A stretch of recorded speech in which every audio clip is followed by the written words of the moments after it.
Hi, everyone at home, and welcome to the Illusions of Progress panel discussion.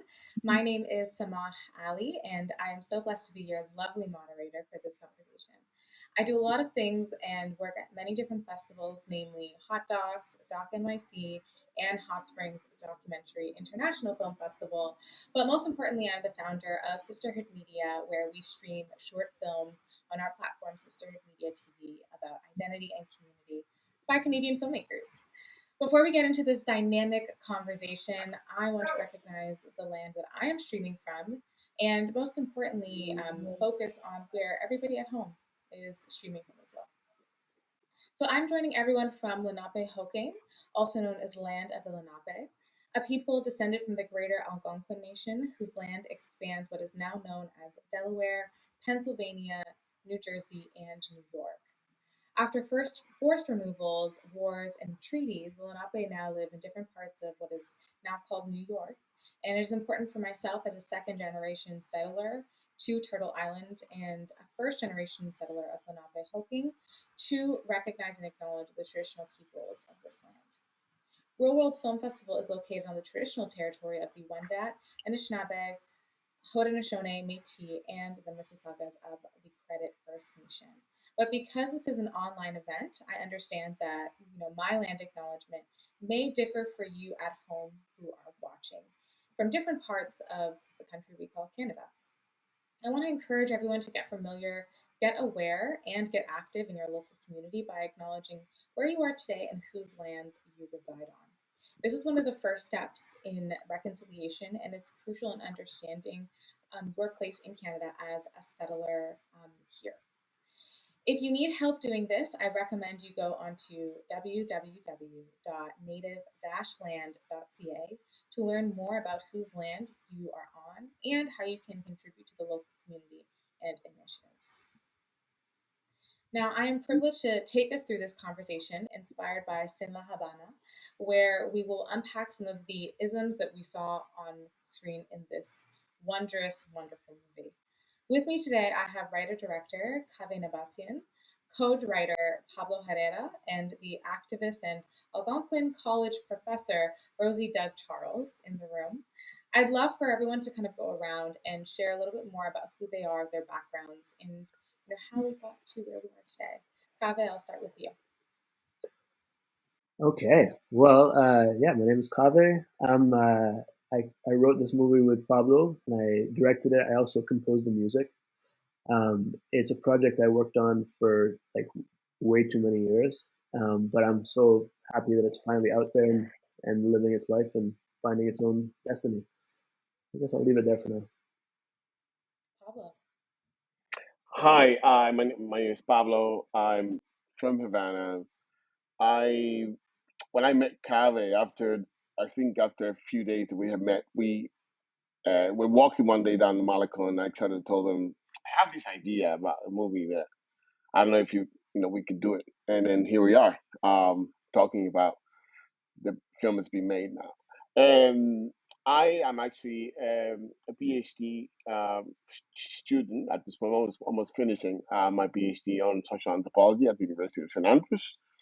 And I work on describing what it is to be Black in Havana today. This film obviously accentuates my interest in understanding this from a very creative, cinematic point of view. So that's sort of we can go further into what I do, but I think this would be a good introduction. Rosie. Yes. Hi, my name is Rosie, and I am a professor at Algonquin College. I teach a course called Foundations of Anti-Oppressive Practice, and also another course called Social Issues Seminar. And I am really happy to be here. I'm an art appreciator, and I think it's important for people like us to actually be on panels because we're the people who actually consume the art. I am a first generation immigrant from Haiti, and I have family in New York, Montreal, and I have no family in Ottawa. But that's where I teach and that's where I stay. I do a lot of community organizing. I used to work at the AIDS Committee of Ottawa, where I work with a lot of immigrants. So the immigrant experience is close to me, both personally and professionally. Well, we're going to have a stacked conversation today. It's like this film. So I was mentioning off camera. I'm going to mention on camera. I think this is one of the best Canadian films I've seen this Wow. year. It is amazing. Sin La Habana. Everyone at home who's watched it, tell your friends to also watch it. And there are so many points in this film that need unpacking, but because it replicates life so well, it really moves on without dwelling on these very real situations that we see on screen. So, Kaveh and Pablo, how did you write this film without over explaining what we see happen to Leo, Nassim, and Sarah? I think it was important to both of us to not over explain it and to really let what people were doing just kind of sing, and to not make any villains and any good guys. It's really to try to make a really human story that deals with political and race issues, but isn't about immigration or about race. It's like that's the context which is behind these three people living their lives. Yeah. Yeah, I think specifically in this idea of the human story that the movie tells, it's basically representing Afro-Cubans or Afro-Cuban life dilemmas through a very basic story of who they are, rather than try to overcomplicate it because they are Afro-Cuban, and somehow the idiom of who they are would not be understood otherwise. So like rather just present them as they are and make it simple, and then that will make it. I think that will represent the reality of them as part of the a part of the just a human idiom, really, rather than making it. I think there were other ideas that we had about dreams, states, and all of that, but I think we kind of stripped that down to let's just present them for who they are. Yeah, and like we didn't want to, for example, with the Santeria ceremonies, which are so important in the film, we didn't want to over-explain those either. Like these are what people do, and this is how they work. The ceremony that you see at the beginning of the film was an actual ceremony we did, and that's how it is. And I'm so my dad's an Iranian Jew, so that's why the Iranian Jewish thing comes into the film. And so we kind of tried to deal with the bris ceremony in the same way and deal with this Iranian culture in the same way, like not be like, wow, Iranian Jews are like this and Afro Cubans are like that. But this is this Afro Cuban dude and this Iranian Jewish woman, and this is how it worked between them. Yeah. Yeah, and then also that even if you want to sort of unpack even more a little bit more the ceremony in the beginning, actually tells a story. I mean, the Odu that was drawn on that moment tells is the story of the film itself. So it's this sense of something that I like to sort of describe as a Black methodology, or an Afro-Cuban methodology to basically enter this world without other sort of theoretical frameworks. We just use the local logics to describe what happens in the film. Does that make sense? So Black Cuban logics to say these two people or these three people will have the conflict based on what Oshun, Yemaya, and Shango had at a particular moment, or say Oya, Shango, and Oba. So this is basically what's going on behind the people, and what you see. So this you see, and also the actual even the marble itself has also significance. This is basically imbued by by what was actually happening within that initial ceremony as well. So this obviously think sitting about it and discussing it's like a lot of stuff to basically many leaves, so like this idea of the onion, right? So we can start sort of peeling back all these different sort of points. But I think in essence, it's really interesting that you feel like this is something that's interesting, or in some way could be highlighted as interesting as a film, because there's a lot within it that we were thinking that would be appealing for people to understand about Cuban reality, specifically Black Cuban reality. Exactly. And I think the writing speaks for itself, especially what Kaveh said. There's so much that's happening and there's no villains. It's just Mm, life. And it's, like you mentioned, Pablo, it's a human story. And you can't have these protagonists and antagonists when that exists within everybody, mm, especially in the greater system of sexual tourism that we'll get to in a few questions later. But Rosie, I want to get you in because you were a viewer in this experience. What were some of the things that really spoke to you about not only the writing but the film as a whole?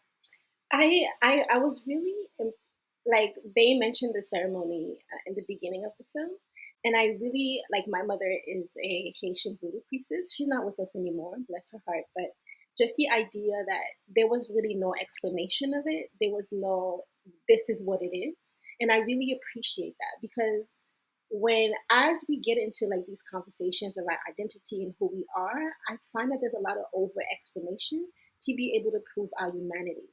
But I don't think it's Mm, necessary in order for us for people to see us as human. Like we have our cultures, we have and they clash with each other. Sometimes they get along with each other, sometimes they don't. Sometimes you find yourself in it and sometimes you don't. But any, as mm, Pablo said, black immigrants will see that and be like, oh, I know this, right? Even if in my culture maybe it's taboo or anything like that, mm, it is something that we know that we live and that we see. And that for me was really, really poignant because mm, it started like that.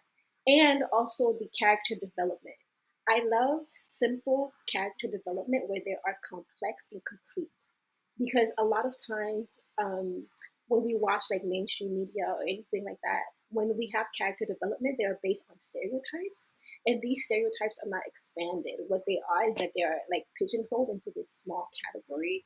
And I love the idea of no villain and no hero because then it makes the story more complicated. It brings in nuance and it gives the audience something to think about and digest, which I think is really, really important when we talk about filmmaking mm. because we're getting less and less of that with like the pop, like, take a movie out, like pop another one, which is great for some things, like, but other times we want that complexity because what happens is that it dehumanizes people.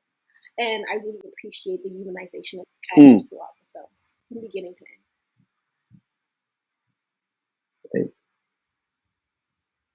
Exactly. I want to harp on this conversation and transition to the next question because the cultural differences between Asim and Leo maintain as this like huge understated element in the film.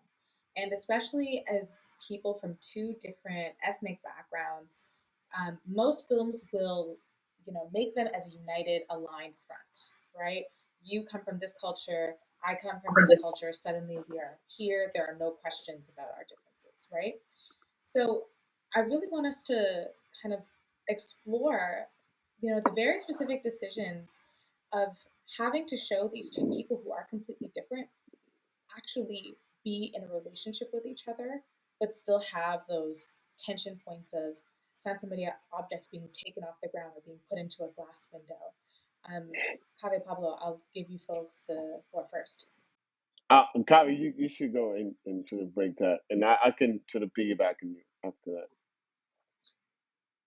Yeah, well, I mean, one thing that I'm interested in is the fact that people have so much kind of prejudice and assumptions about each other, no matter where they're from, you know.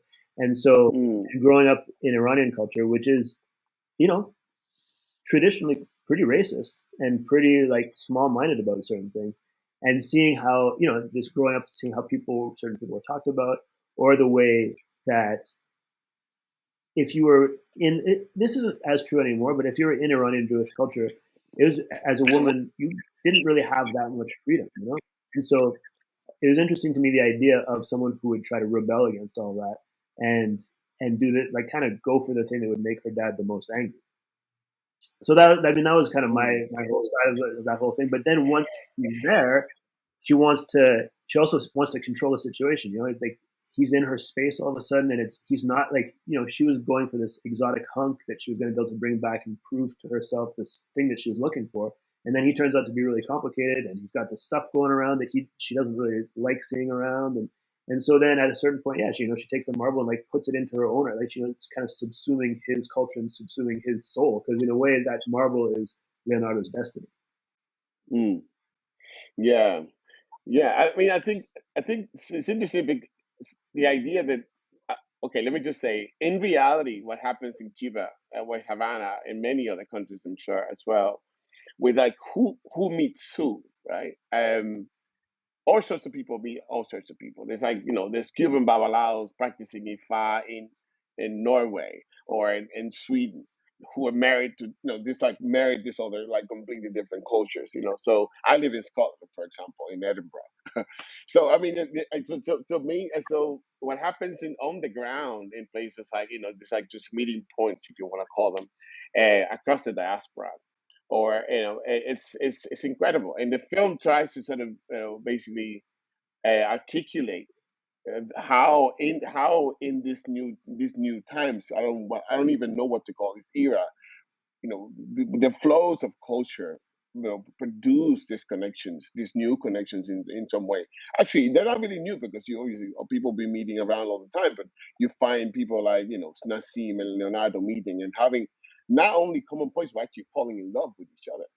And I think that's, and then, and at the same time, on the other side of that is that the actual relationship that should be the one, getting somewhere. The two Afro-Cubans are not somehow finding, their own ground to exist as a couple or as a family. That's actually really what's behind what they represent, right? So I think in a sense it's just the fortuity, or the possibility of something like this happening, and specifically because many people like me, for example, I have found love songs elsewhere, rather than Havana. It doesn't mean that I didn't have some opportunities in relationships in Cuba. It's just that right now I live in Edinburgh. I'm married to a German woman, and this happened throughout history many times. So I think that that's basically speaking to how we, as Black people, how do we really produce the life that we want, and who we want to be? How does it happen? It happens without Havana in many ways. This is actually kind of like what's behind the title. It's like these things happen without the place that we're from. It happens elsewhere, right? I mean, this is kind of like the indication behind the name Sin La Habana. No? So I want to bring Rosie into this conversation because class is a major undertone in this film. The sexual tourism and marriage for papers that we see on screen is a casual economy that we rarely see unpacked, unless it's for entertainment value, like shows like 90 Days Fiance and that whole franchise. Rosie, can you talk to us more about the sexual economy of tourism and how it perpetuates class and power dynamics in relationships? Mm. I mean, there's a lot of ways. You talked about marriage for papers and sexual tourism. So these are like two different things, part of the same economy, but I can definitely touch on both. Now, when it comes to sexual tourism, that is one of the most dehumanizing thing that immigrants can actually experience, and when people go to other countries. And I've heard a lot of people from Western countries do that. And usually the image that usually comes with that is probably like white men who will go to countries and then have relations with, let's say, women of color, and like have the power dynamic, have the money to be able to do that. And I also want to touch upon another sexual tourism that I've seen in my travels and also in my experience is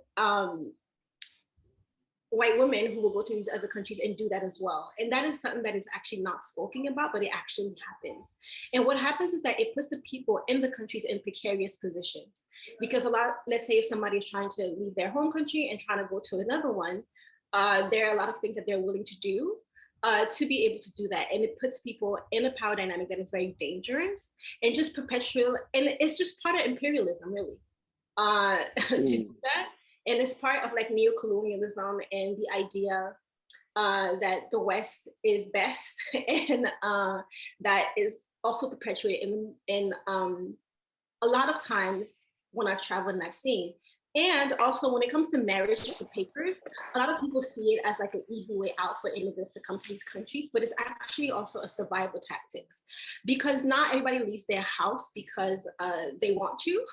A lot of immigrants don't leave because they want to, because I can guarantee you that they complain a lot about what happens in Canada, in the US, or in Europe, or wherever they decide to settle, because no one goes on a boat to try to settle because it's safe. No one risks their life to do that because it's safe. It's because they're seeing a better future. And I think that what I appreciate about the movie is the way that it complicates that story. Because yes, it is a transaction, but it's also a survival transaction for a lot of people. And I've seen this sometimes it works, like any business transaction, and sometimes it doesn't. Sometimes it becomes where, like, let's say a partner holds power over someone. Let's say if you got to sponsor them for 5 years, somebody has to abide by the rules of the person who sponsored them and feels trapped. But in a lot of ways, for a lot of immigrants, it's a way for them to get out of their country. And I think that the conversation is usually, like you talked about 90 Day Fiance or whatever, and a lot of these conversations it's cheapened. It makes the conversation cheap, it makes the conversation easy, and it always paints the immigrant as somebody who's kind of like greedy or dishonest or deceiving in what they do in order for them to actually, which is not always true. And what happens is that it makes the immigrant seem like a horrible person, or that we don't like where we're from, and that's not true. And if the West maybe stopped destabilizing where I'm from, maybe that wouldn't happen. Maybe I wouldn't have to do this, right? So like, let's talk about that. And yeah, I'm sorry, I'm going on a rant, but yeah. No, and one of the things you mentioned is that, this film does complicate the story. Even you have that kind of choice at the end where Leo is like, found out. Here you have Nassim and Sada both in the same room, and he has a baby on the way, for everybody who hasn't watched, why aren't you watching? You got the spoiler. And Leo has the opportunity of like saying, I'm going to, because Nassim wanted to secure a future. She wanted a child. She wanted to be, that was her ending, right? That's where she didn't need Leo anymore. And Leo makes that decision and still chooses, actually in a moment where he has the opportunity to leave. Like, why would you think I wouldn't be with my child? And it kind of showed how their contract was more than just what Leo thought, right? Like, it wasn't just him getting papers for her, it was her having a child. Exactly. And I've seen that happen a lot. And in my work, I'm also, I do doula work. So doula is somebody who helps people give birth. And I specifically work with immigrants because I speak Haitian Creole and I speak French. So it's a lot of helping like people. And some of them like, and the doula rules, you're not supposed to be friends with people who you actually help. But in immigrant societies, the person who you go to have a drink with somebody who helped you give birth. Okay, we become friends. That it's the way community works. And one of them became my longtime friend. Like her child is 4 now, but I remember like in that community and the people that I've met through her, like there's a lot of times been like, yeah, like, I mean, there's this guy back home who wants to marry me and I will give him papers and he'll stay with me in the house and I have a companion.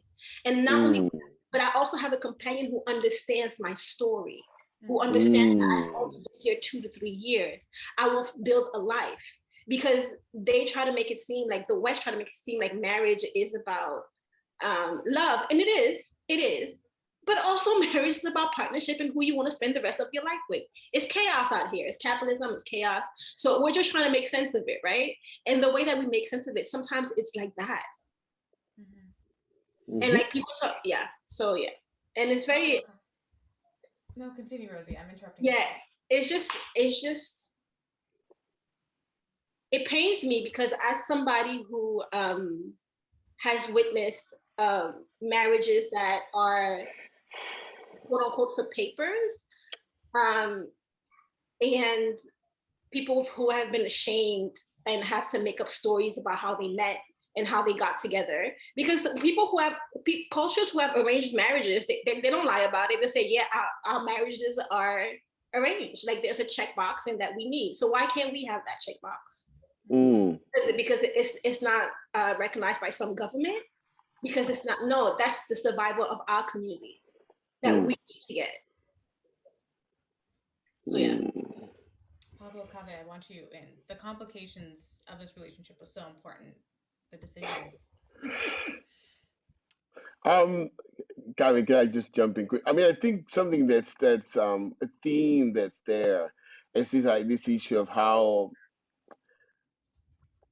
coloniality in particular affects Black people living in Cuba, right? And then forging this marriage, forging this relationship with foreigners allows us to escape in some way escape or mimic the escape of the reality in which, in a sense, we're trapped within the island, which is that we're bound to Uh, like Rusty was saying, our reality in a sense is, the state, the place where we live is dysfunctional in some way. So escaping that reality through whichever way possible we can find becomes part of the a life purpose in some way. But obviously, what we're escaping is that colonial structure that that places us in whatever we do in the criminal taxonomy, right? So it's like, well, oh, so you want to come to Canada or you want to come to the United States? We know that basically the a priori is that you are prone to crime, and whatever you decide to do, whatever you're doing is bad. So you choosing to be with an Iranian Canadian woman or choosing to be with whoever you decide to do is you scheming to get your way ultimately. So this is kind of what's behind this thing. But I mean, I think that it's really interesting because then the opposite, the other side of this, Nassim, is not exactly part of this other world of they basically say, let's say, uh, could be in a way articulated as a form of power. Iran or Iranian migrants, even though they have a culture that's quite important in many ways, they're not coming from the center of power like, say, the United States or England or something like that. No. And so basically, this becomes more of a horizontal relationship across, immigrant cultures in many ways, right? So it's like you got the Cuban or the Cubans, the Afro Cubans meeting other migrants, like the Afro Canadian, the Iranian Canadians, just meeting them at this point in Havana. And then this is our story as migrants all together. Right? But obviously, the issue here is the kind of sort of colonial structure that Afro Cubans have to live through as well, and what we do to escape it, or basically not even escape it, but basically work around it and make it work for us. Kaveh, anything to I mean, I guess the only thing I'd add is in so I actually just found this out from doing Q&As because I'm in Montreal and it's out in theaters right now. So in French you say un mariage gris about a relation like a marriage for papers or whatever. And I actually really like that because and that's kind of what this film is about. It's trying to saying that it's not one thing or another. It is actually like there's a lot of nuance and now it's the nuances and like the gray spaces that I'm really interested in. It's not that yeah, one person's bad, one person's good, and it's not even like I mean, what you were saying, Rosie, about transactional relationships. I mean, yeah, every marriage is transactional, and there's this kind of idea that you're either having a transactional relationship or a pure love relationship, and there's nothing in between. I would say everything's in between. Like at the end of the day, it's not going to work out between those two. But Nassim got what she wanted, and Leonardo got what he wanted. And Sarah got what she wanted. She wanted to get out of Cuba. She got so I was trying to like work on this idea of yeah, nuance, and also it's like the not making Nassim be this like awful person who's just trying to steal a naive Afro-Cuban guy, or make the Afro-Cuban guy the predator who's like out to like get a dumb tourist and get what they're just people living their lives and trying to make sense of a crazy world that we happen to live in. Exactly. I think we even see that with the sense of community with Leo's coworker who goes to marry Sarah just for papers, and the fact that he literally kept it to business. It was very clearly, I've come here to do this. I need my money. Thank you so much, and didn't even get involved in the intimacy or the romantics part of it. And I feel like other films are very easy to slip into that, right? And Mm. Leo and Sarah's relationship have their faults and have their beauties and go different ways based off of what their goals were at the end of the day, but it has nothing to do with that intra community conversation that Leo had with his coworker. Again, the writing spectacular. I want to get to one of the most poignant scenes in the film for me. That I was like, how are we not talking about this? But again, it's real life, and things just keep pushing. So Nassim's father also occupies a very interesting bridge between Canada and Iran when it comes to culture, honor, and anti-blackness within immigrant communities, right? And I've always said this myself. I know a lot of immigrant communities are very conservative, right? And the idea of coming into different Western parts of the world is literally survival. And so the idea of banding with other immigrant communities is very much in terms of existence and surviving with each other. That doesn't mean that any of our biases, stereotypes, or anti-blackness has changed. right? Mm. And so on the surface, Leo and Nassim look like, an interracial couple dancing and having fun in the streets and in bars, right? But on a very intimate lens that we get access to in this film, we see the layers of racism and fetishism that are embedded within Nassim, but also within Leo as well. So, Kaveh, I'm really curious, like, why was it so important to capture this snapshot of racism in Nassim's family? And it's happening right in front of Leo, but there was no serious pushback from Nassim's family. It was just a moment in time, normal language, here we go, we move on. Yeah. Well, so the first thing that's kind of interesting is that's my dad who was playing the role of the father. So Mm-hmm. it was interesting for him to have to turn into, like, if there's a villain in the film, it's kind of him. But then he's also, you can tell that he's a caring grandfather and all this kind of Mm-hmm. stuff. But yeah, I mean, that was just really a reaction to things I've seen and experienced, and something that I just don't think gets talked about much in cinema. Usually the racist is like the evil white dude, and it's like, well, no, it's not just there. And I wanted to show that, yeah, that it's not like there's white people over here and then a big happy family over here. It's like in this big happy family, there's all kinds of other things going on. And there's so many dynamics and histories and conflicting histories. And so I just want Mm. to put a spotlight on that for that moment, and also kind of show, I mean, also just in terms of character development, maybe people are asking, I hope would ask the question, well, maybe that's partly why Nassim went for this guy, because it's exactly what is going to make her father the most upset. That's a real thing too, is like, why do people get that, initial spark of attraction is sometimes in reaction to something. And it's like, why did she go to Cuba and not to Spain? Well, maybe there was something that she was like looking for, even subconsciously, that was going to be some sort of rebellion against her father. Mm. And then at the end, with the fact that her dad clearly wants her to have a baby, thinks it's too late for her, and which is also very common to, that kind of Middle Eastern cultures. Mm-hmm. And then even though she's rebelling against her father, she also does hold this thing, like she wants to, she wants to be this, traditional Iranian woman in some, or at least to, show this thing that is so important to her father. So I was really interested in, yeah, the relationship between, the father and the daughter with a really kind of almost orthodox uh, context of Iranian Judaism. Mm. Pablo, anything to add? Oh, I think that is very interesting, because it does you can see exactly what happens in this connection, this meeting point between these two cultures, and then obviously Nassim's father represents, um, I think, in many ways, part of the harshness that Leonardo is, facing by meeting it. And obviously the pressures that Nassim is also facing in having this relationship with an Afro-Cuban man. Um, but I think that those two, or those meeting points, are actually really important in describing what actually happens and what becomes the future for both of them. And I think that this is kind of a question of how do we build a future from here. So is it what happens after the first, that first point? How do we go on, right? And I think the idea that things do work out, for the both of them, at least I think within the context of the film, it's a really important, sort of, uh, give offering, in a sense of, like, the possibility of hope, that, there's not this thing that somehow cultures so far apart, originally so far apart, could not really manage love as simple. And so I think that in spite of the ways in which we may have been raised to have prejudices against particular things or cultures, or people around the world, the fact that we, love persists, and prevails, that's really important. Mm-hmm. Rosie, what did you think of that moment on screen? And frankly, um,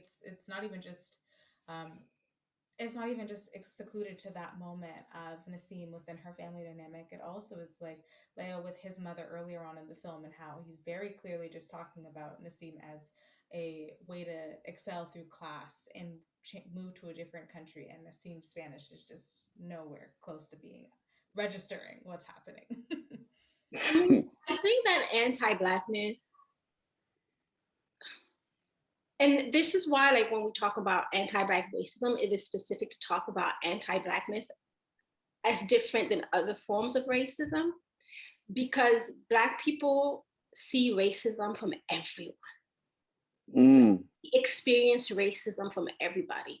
And as somebody who's worked with a lot of immigrant communities, and I have seen some of the most vicious racism from other people of color who are not Black. And that doesn't, and it's the understanding that in a world where white supremacy dominates, anyone who's Black is going to see the worst of it, because the antithesis of white supremacy is Black people. So it is actually, and when we look at other people who are people of color who are not Black, who are trying to ascend to a certain class, it is important for them to distance themselves away from Blackness as much as possible. So the further they are away from that, the more that their class changes. In Haiti in particular, I don't know if it's like that in Cuba, but in Haiti, being lighter skin, it's a race. They're a different race, but they're also a different class. And when we talk about class, is the way that you're able to move through the world, your ontology. There was a hotel that was built, a resort, Oasis Resort, resort in Haiti that was built. I hate tourism, but at that point, one of my best friends wanted to apply, and she's biracial. Her mother's Black and her father is white, and they asked, and she asked when she went to go get her interview, she asked, if I wasn't light, would you interview me? And the man said no. The man said no, because he said that we did not want, when tourists came, we did not want them to see like people who may look like me, when 95% of Haitians look like me, right? So when we think about people distancing themselves, yes, that person is anti-Black. The father was definitely anti-Black, but also what he was trying to do is distance himself from that. Like, I am not like that. When in reality, he probably has more in common with that Black person than any white man who could give you any papers, right? Like, he understands your situation better. And even like, I travel in the US a lot. And what I've noticed is that even like because people don't understand how important it, like the title of citizenship, how it changes your way of living. Because I sometimes relate more to my friends who are not Black, but they're immigrants, than people who are Black American and born here. Like when we talk about our experiences, we talk about the FOB experience, the fresh off the boat experience. We talk about how we, like some of the things that we relate to more. And sometimes it's like simple things, right? Like one of my friends was like, oh, so you let your cat on the bed? And I was like, yeah. She's like, oh, so you really in this, you're really in this culture, right? So it's like a different thing. The products that we use in the house, how we keep our homes, how we eat, what is considered respectful, what is not considered respectful, the way that we change when we come in front of our parents. Like, I could be one way when I'm not in front of my parents, but if I'm in front of an immigrant parent, I'm totally different. My friends don't recognize me. But these are the things that we have to live by and through, right? So I think anti-Blackness is extremely violent between immigrants. It's called lateral violence. And sometimes it happens because people don't want to associate with us, but not understanding that if we're going to reach a society that is different and imagine a world that is different, we're actually going to have to get together. We actually need each other more than we actually think. So separate yourself all you want, but it will have to change. I'll come back. I think this is why. Oh no, Pablo, continue. No, I just briefly I just sort of riffing off what Rosie is saying. The what I thought, what we thought about and of the film, the cast was supposed to actually be darker skinned Afro-Cubans. They were supposed to be darker. I mean, the idea was that they would basically look like me. Um, um, and in a sense, just to basically bring it home in that way, that these are people who are supposed to be. I mean, obviously, being darker, there's like a whole lot of colorism in Cuba. extreme colorism. I'm sure there's probably something that is shared across the Caribbean. And it was basically just to put the lens at that level, within that world of people who are dark, and what happens with them, what they do, right? I'm sure that it would have been interesting to see, in a way, what would have happened if the cast would have been darker skinned. But in a sense, I think Leonardo and Sarah translate to the blackness that in many ways all of us are outside of the colorism skin. And if we so I think that I hope that somehow made the point. And specifically because, as Rosie said, anti-blackness becomes a very, very strong connection here, right? So because it's basically what they're both working with to become who they want to be, to achieve what they want to do, is with particularly what they have in their hands, is this anti-blackness stuff that is what they have. Whatever they go, this is like, people see them. It's like, oh, you have a bag of anti-blackness there, you and her. Mm-hmm. You know what I mean? So, that's kind of like, it's really interesting somehow how it translates outside of Cuba as blackness, Mm-hmm. for both Sarah and Leonardo, when they could have actually been, or the idea at this point was that they would be actually darker skinned, both of them. Mm-hmm. So that's it. This is why I love the title of this conversation, because this film magnifies the illusion of progress, not only in Canada, but also in Cuba. Mm, And then, frankly, the world, because anti Blackness exists everywhere, as Rosie had mentioned. In Sin La Habana, we see racism, sexism, sexual tourism, classism impact everybody in the movie, but in completely different ways. That, again, are just there to see, but not to understand in a very overt way, there to mm. understand in a very subtle way. So, my question is really for everybody in the room: where does the unlearning begin?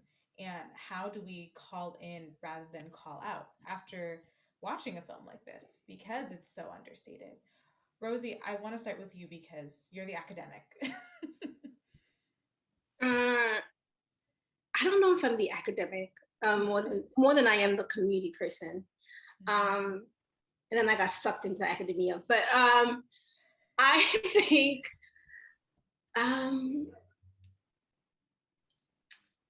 calling out versus calling in. Okay, that is a tricky one for me, in a lot of ways, because sometimes a call out is needed, right?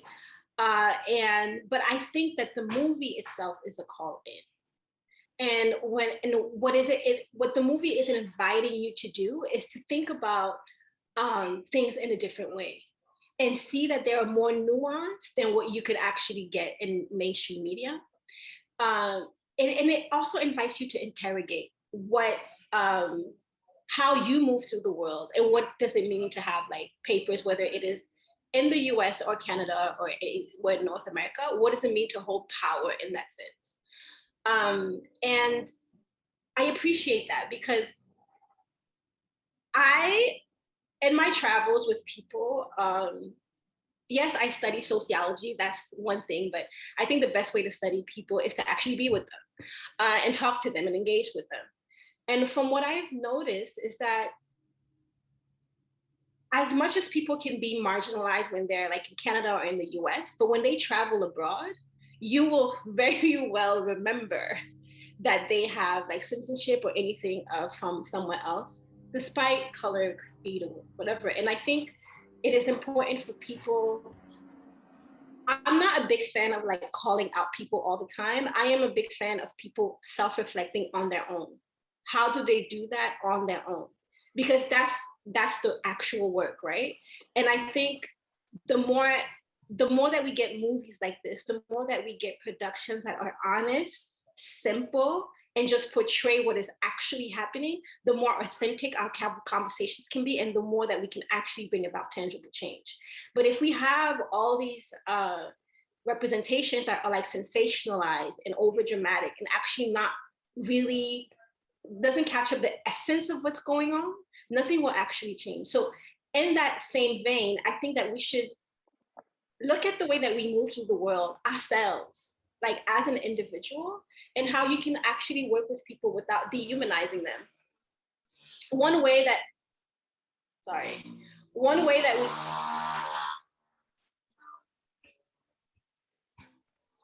welcome to New York City. One way that can actually happen is to actually work with immigrants. How about you do that? How about you actually engage in communities, in immigrant communities? Hell, there is some communities in Ottawa right now that are looking for people to actually accompany them to immigration hearings. You can do that. And that is actually, that will actually give you a full picture of how immigrant lives are, Black people's lives, because a lot of them are Black, how an immigration process is going to be different for somebody who's like, I don't know, from Ireland to somebody who's from Cameroon. Those will be two different immigration processes, the way they'll be treated, the way that they'll go through that system. So calling out is one thing, but I think that action is actually more important than that. So how do you involve in those communities, and how are you self-reflecting? Because that's the skill that you actually need to develop.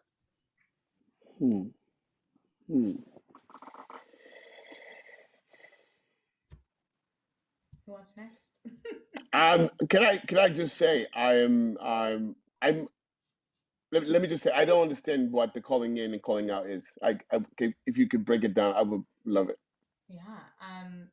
In this film, similar to what Rosie has mentioned, it's very much a call-in. It's very much see exactly how everyday life exists and what are you going to do about it? Where are you moving forward now that you have all this information? Compared to calling out, where it's more overt moments of explaining this is wrong because of X, Y, Z. So that's the two differences of calling in and calling out. When it comes to this movie, I'm really wondering, like, where do we go from here after seeing all these different isms unpacked on screen, and people leave now knowing all that they know? Where do we go from here? Right. I would say that originally the idea of the script and the story itself is to tell what happens in Havana. That's basically, in simple terms, or in basic terms. I think that whatever happens afterwards, or what we can make out of what the story means in this context, is something else. But I think it's just basically for us, at least for me as an Afro-Cuban person, was to basically be able to tell within the medium of cinema, say, this is sort of part of my experience. This is what I've seen, and then from there we can start saying, how does this relate to the experiences of other people, particularly people like Rose's family in Haiti. How does it happen within the African diaspora? I think this is kind of the point, specifically because I'm interested in understanding what is basically the place that we Afro-Cubans have within the diaspora. How do we articulate that position? How do we now that in a sense we're moving out of Cuban socialism, how do we place ourselves? Does our life experience translate to you? I mean, what we say, what we've gone through, does that translate? It seems like it does. So that's basically the main point of it. And I'm really, really happy that someone like Kaveh managed to put it in film words, or film sort of symbols that make sense, in that sense that just basically inspire people to think about their own realities and feel like, oh, this is I understand this completely. And I'm actually really happy that it actually was told this way. So I congratulate Kaveh for making this happen in this way. We cannot go over the story of how many times we wrote that script, and started in 2007 in Havana, and then obviously you're seeing it kind of around now. So that's a few years, right? So that means the script itself, we went through several instantiations to get to this point. I think he managed to purify exactly what to say and exactly how to say it, so that this idea of, okay, this is life in Havana, for this two couple, this microcosm, that this micro history or micro story of these two people in Havana working their way out to achieve what they want. I think that that's really the beauty of it. I wouldn't even know because I don't. I think I would be more like showing what happens, and then maybe that is in itself the calling in that you're describing. No? And in many ways, obviously, the film works to bring attention to our lives there. Um, but I mean, that's it. Really happy, extremely happy that you guys feel like this is so interesting. This is really great. And so, Worth yeah, really, exploring. really. To do a close Yeah, I mean, reading. yeah, I mean, there's so much that happens that we do and we put together and we explore, and then somehow it's like this sort of goes over under the radar all the time, and somehow. Mhm. So this is why I'm saying thank you, Kaveh, for working this out, magicking it out. That's really wonderful. Thanks, Pablo. I mean, I don't have much to add to what you guys are saying, but I guess this film is what I do to deal with these questions, and I've been really pleased that afterwards, people, all kinds of different people, have said that it really made them think, including immigrants, including people who've like never traveled. It made them think about the realities of the people in the film, and that I hope that people will think about those things when they travel, when they see things, when they see people acting a certain way, that they might question what's really going on. When they see people who look different from them, they might question what's going on. And that whole thing about lateral racism, that was an important thing for me to talk about, because I think that doesn't get talked about much. And also just the idea that there's not a singular immigrant experience. There's not a singular Afro-Cuban experience. Like the way Julio deals with being an Afro-Cuban guy in Canada is very different from the way Leonardo does. So it's like, it's so easy to be like, well, Afro-Cubans are like this, Jamaicans are like that, Danish people are like that. No, it's Mm, different people, and I was really trying to get into the kind of humanity of a bunch of 4 different people in this film. We're out of time. But I want to thank everybody in the room, in our proverbial room, for sticking through this, being so eloquent, and, you know, Kaveh and Pablo are actually making this. Because this is not just a film worth seeing, it's a film worth dissecting, and it's a film worth talking about. And I'm glad that we wow. had the space to do it today. I also want to thank Real World for being able to recognize that and give us the space to be able to dissect this, and everybody at home for actually choosing to watch this conversation after, because it's Mm, so vital to really understand and see what's happening on screen in a Canadian film, in a film from mm. Canada. And I think that is spectacular. Any last words from you folks who I'm sharing the room with? Well, thank you for me for allowing me to share this conversation with you and have a bit of a input into what happened. I think it's wonderful for me as someone that was part of the creation of the film to witness, people saying this is. It makes us feel like we want to think about all this stuff about it. So that's amazing. So thank you. Actually, thank you for taking the time to go see the film and then say, "Wow, this is interesting." So that's that's a really really important. I think especially because the community I represent and that's behind the film appreciates that the recognition. That's really important. So thank you for that. Yeah, yeah. Thank you to all of you for having such good questions and for watching it with a critical eye and being interested. It's nice to show it. It's so often in the art house film world, there's a very specific audience that doesn't necessarily look like this conversation, this panel, and it's nice to have it reaching different people and to hear how different people are reacting to it and what different people are seeing in it. So nice. Mm, Mm. Yeah, thank you for having me on this panel. More than an academic, just like as an art appreciator, I love when I'm able to do this with the creators of the film. Like you don't get that a lot. I mean, if ever. And I love art, and I appreciate the piece that you made. Thank you for sharing it with us. It's not easy to do your art and put it out there and have people watch it with a critical eye and be ready to listen. So I really, really want to thank you for that. And if ever you're casting people, please don't forget. Oh yeah, for sure, for sure. I love theater. I would love to be part of that. I don't care if I'm sweeping in the background. Yeah, exactly. Yes, Yeah, so I would love exactly. to be a part. If you have any other pieces, I would love to be a part of that. It's noted. It's noted. So don't worry. It's noted. Well, I shot a film in Haiti recently that I'm working on. So we'll Really. Not parler, connais. Oh, for the palais. Oh yes. Yeah. Well, he has more films about Haiti. He has also, the one about Carnival as well, which is amazing. You should see it. Oh, He's keeping it behind. He has more stuff about Haiti. I love it. Yes, please hit me up. Hit me up. We could definitely talk. I'll audition everything. We'll do all of that behind the scenes with everybody else no longer watching at home. So thank you all so much for tuning in.